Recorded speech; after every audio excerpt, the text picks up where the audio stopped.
Então, galera, eu vim aqui defender, galera, três pessoas que estão vendo esse vídeo aqui, eu vim aqui defender o, o filme live action é um assunto sério. Eu vim aqui assunto sério. Eu vim aqui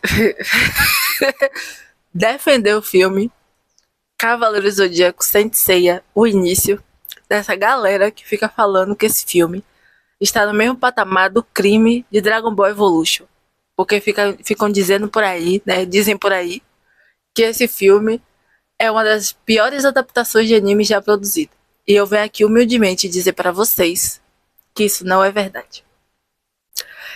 Cavaleiros do Zodíaco, o filme live action, adapta muito bem Cavaleiros do Zodíaco.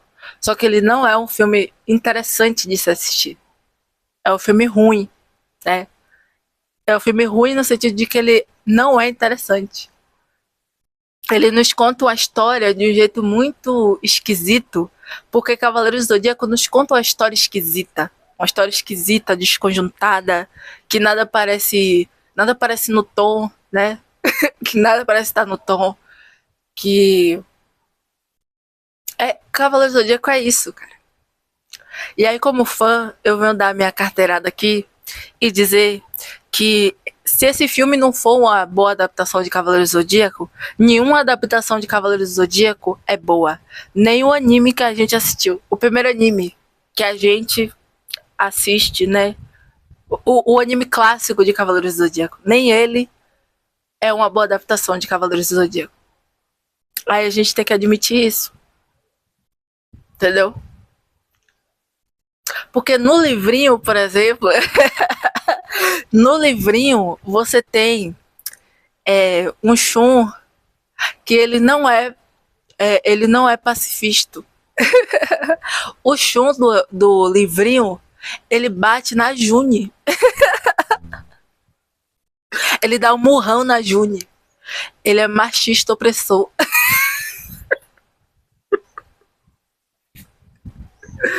Ai, ai. Existem eventos no mangá que não acontecem no anime. E existem elementos estéticos no mangá que não existem no anime porque foi modificado. E aí que tá. Cavaleiros do Zodíaco não é sobre a história. A história, desde a saga das 12 casas, essa história, esse draminha narrativo em que a gente acompanha personagens, né? E que personagens são construídos desde a saga das 12 casas, que é o ápice disso, isso foi deixado em segundo plano. Essa dramaticidade, essa novelinha que adulto gosta, né? Foi deixado em segundo plano para priorizar para todos os elementos narrativos ali. O cenário, os personagens, o texto, né? O enredo, tudo ali está a serviço da eterna construção e apresentação das armaduras. Isso narrativamente falando. Mas se a gente saltar para fora, para que isso serve? Para ser uma grande propaganda de marketing para os bonequinhos, né? Para os bonequinhos. E aí o que acontece? Dentro dessa construção narrativa, a prioridade sempre foi a eterna construção e apresentação da mitologia, das armaduras. Não é sobre os personagens, apesar dos personagens estar envolvidos na mitologia das armaduras, mas eles estão envolvidos como arquétipos. Eles são arquétipos e não personagens mais, entendeu? Por isso que é tão estranho, né? É tão estranho ao decorrer da história o Seiya simplesmente esquecer a Seika, né? Esquecer a irmã que ele está indo atrás. Porque, caso você não saiba, o objetivo do Seiya é encontrar a irmã. Então, tudo que ele faz na história, pelo menos no início, né? Era no intuito de encontrar a irmã. Essa parte de proteger a Athena, salvar o mundo, dessa necessidade das lutas, né, de ir atrás dessas lutas, de caçar luta, de caçar lutinha, ela não existia, né, quando o personagem estava sendo construído, no início, assim, né. Os outros personagens também têm um background próprio, interesses próprios, tá entendendo? Mas o Shiryu é meio estranho, né. O Shiryu é meio estranho. Enfim, É meio esquisito, mas assim, é, é, o yoga é interessante. O yoga e o Seiya, eles têm backgrounds interessantes, assim, né? O do Shun vai se desenvolvendo durante, né? Durante no sentido de que não é muito. Ele não tem muitos objetivos. A gente não vê objetivos claros em Shun, né? Aí. No caso seria encontrar o irmão, né? É, tem esse lance assim. Mas. É isso. O Shiryu é meio estranho. Mas enfim. Esse. Entendeu? Aí não é que é por acaso, né? Que os personagens vão perdendo personalidades, digamos assim. É porque tudo é porque toda a narrativa vai se voltando a essa propaganda da mitologia, das armaduras e tal. E quando a gente tem pinceladas, aí eu vou reclamar do fã, né? Quando a gente tem pinceladas de pinceladas nessa história, onde você tem uma mínima construção dos personagens depois disso, depois desse ponto de virada, parece que está se construindo um personagem, mas está se construindo um arquétipo, entendeu? Está se construindo essa imagem que é vendável, que é o bonequinho do Seiya, não o personagem Seiya, entendeu?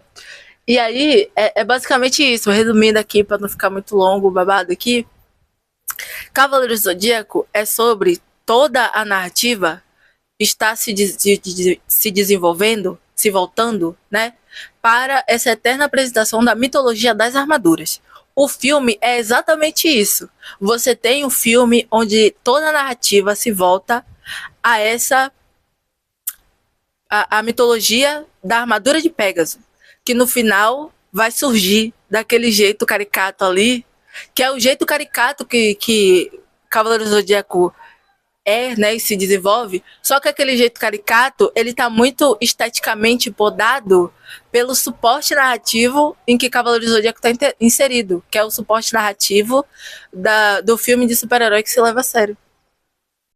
As adaptações de Cavaleiro do Zodíaco, um detalhe importante, ela sempre ela se adequa a suporte narrativos específicos, porque é assim que essa franquia se renova na sua face contadora de história, né? Na sua com seus quadrinhos, seus mangás, né? Suas séries animadas e o filme, entendeu? É assim que ela se renova, ela vai se adaptando ao suporte narrativo que interessa, né? Da vez, né? E ela se adaptou ao suporte narrativo do filme de super-herói que se leva a sério. Só que quando ele faz isso, ele traz à tona o quão desinteressante a narrativa de Cavaleiros do Zodíaco. Eu, como fã, eu gosto, né? Eu confesso que eu senti vergonha alheia da primeira vez que eu vi o filme, só que eu gosto das decisões estéticas, eu gosto. Não que. Não das decisões estéticas, mas eu gosto de ver qual a da vez, entendeu? Qual a nova decisão estética, o que é que eles estão tentando me apresentar e não conseguindo, como é que essa história capenga, xoxa, tá sendo desenvolvida aqui de novo, entendeu? Eu gosto disso. O que é que eles querem contar? Eu gosto de dar umas piadas, entendeu? Nas novas tendências. Mas eu sei que não é algo que vai me interessar, porque como uma pessoa adulta, eu presto muita atenção na historinha. E eu tenho um gosto muito pessoal por. Eu tenho um gosto pessoais, entendeu? Então tem narrativas que eu gosto, tem narrativas que não me interessam. E a narrativa que Cavaleiro do Zodíaco traz não é uma narrativa que eu me interesso. Eu gosto de uma construção, entendeu? Eu gosto de coisas, de ver coisas sendo construídas, de ser levada a uma trama, aí é coisa minha, tá bom? De ser levada a uma trama que vai me mostrando coisas novas, construindo elas, entendeu? E não no susto, como Cavaleiros do Zodíaco é, né? Mas no susto, eu gosto nessa história do susto, do eterno susto, eu gosto de ver as novas decisões estéticas, né? Eu gosto de ver, é divertidinho. Mas a história, fique com Deus, né? Fica aí. Fica aí que eu fico cá. É isso, galerinha. É, minha defesa é essa. O filme é um filme. O filme é um filme, né? O filme é uma boa adaptação de Cavaleiros do Zodíaco. Só que não é um filme interessante de se assistir. Porque a história de Cavaleiros do Zodíaco não é interessante de se assistir. É interessante de você ter uma experiência explosiva, rápida e puramente estética, né? A Cavaleiros do Zodíaco é interessante assim. Mas narrativa, a narrativa todo fã inventa. Todo um fã inventa uma narrativa. E geralmente é essa narrativa que fica na expectativa dele dessas adaptações. Ele espera realmente. Aí eu tô falando mal do fã, né? Com todo respeito aos fãs. Eles esperam realmente que Cavaleiros do Zodíaco conte pra eles uma história tão interessante quanto a que eles têm na cabeça. É isso, galera. Mas a dura realidade é que isso não vai acontecer. Porque não é pra você adulto. É pra Não é pra você adulto que gosta de prestar atenção em historinha, de novela, que gosta de uma novela, adulto gosta de uma novela, né? Não é pra você adulto que gosta de novela. É pra gente que gosta de comprar boneco. É. Eu vou falar gente que gosta de comprar boneco porque tem adulto que gosta de comprar boneco, né? Então. Mas é pra criança, gente, é pra criança. É pra criança, galera. Presta atenção. É isso, minha defesa desse filme é essa aí. Tirem ele, por favor, da lista. Por favor, vocês que têm os direitos dessa lista. Tirem ele da lista de piores adaptações de anime já feita. E coloque só. E coloque na lista de piores filmes já feitos. Pronto. Aí você bota ali e tá perfeito. Você bota nessa lista e você admite pra você mesmo que Cavaleiros do Zodíaco é ruim. É narrativamente ruim. Entendeu? É uma história divertida, né? Explosiva, esteticamente divertida. Você tem um momento ali, entendeu? Cavaleiros do Zodíaco. O momento de dar risada das coisas estranhas que acontecem, do nada, entendeu? De achar interessante um pontozinho ou outro, entendeu? De achar os conceitos muito legais, né? De mitologia grega e armaduras ou signos, etc. toda. Acha essas coisinhas bem legal. Você tem esses elementos, você pode ter essa viagem, essa experiência, né, assistindo. Só que como uma narrativa dramática, uma novelinha, uma coisa assim, entendeu? Uma coisa que constrói alguma coisa legal, que vai construindo alguma coisa, né? Na sua história e não te contando como uma enciclopédia do nada. Não vai acontecer. Esse momento não vai acontecer. Mas enfim, é isso. Minha defesa é essa aí. Obrigado pela atenção.